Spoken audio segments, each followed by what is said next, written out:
अस्सलाम वालेकुम। सिंधी इन्फो सां गॾु आऊं आहियां अब्दुल क़यूम।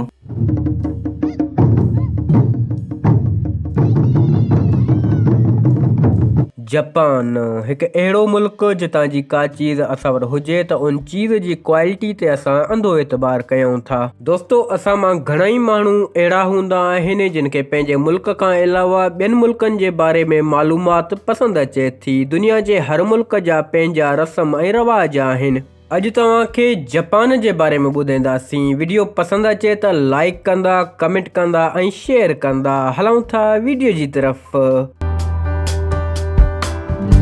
जापानियुनि में इहा रस्म आम आहे त राति जो सुम्हण खां अॻु तड़ करणु घुरिजे। जापानी इन खे ओफरो सॾींदा आहिनि। जेको माण्हू ओफरो नथो करे उनखे नापसंदि कयो वञे थो। जापान जी मशहूरु डिश सुशी आहे, जंहिंमें चांवरनि जे मथां मच्छी जा कचा ॿेरा रखी खाधो वञे थो। इन खां अलावा जापानी खाध खुराक में मच्छी, चांवर ऐं सब्जियूं घणो इस्तेमालु थियनि थियूं।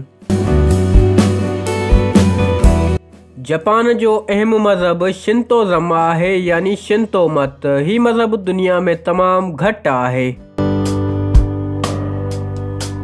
आबादी जे लिहाज़ सां दुनिया जो वॾे में वॾो शहर टोक्यो जापान में आहे।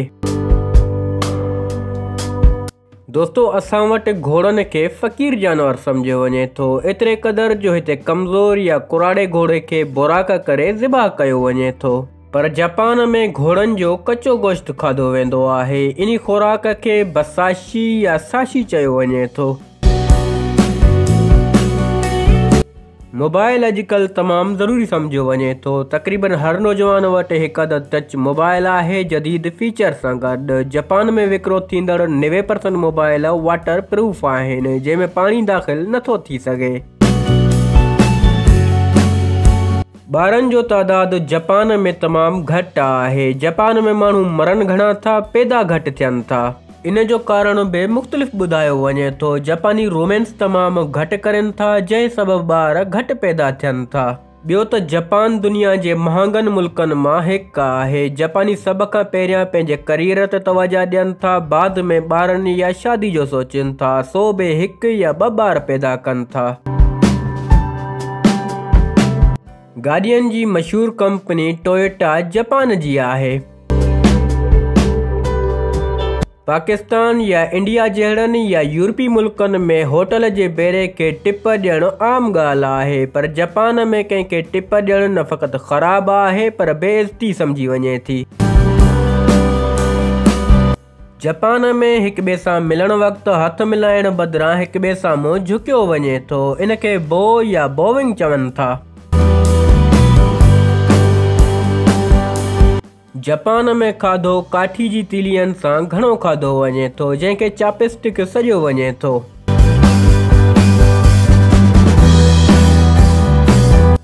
जापान दुनिया जे उन्हनि मुल्कनि मां आहे जंहिंमें का बि माई पंहिंजी सहूलियत लाइ का मासी, का आया, मानी पचाइण वारी, कपिड़ा या थांव धोइण वारी नथी रखी सघे। इहे सभु कम उन्हनि खे पाण करणा पवनि था, भले केॾो बि अमीर जापानी हुजे।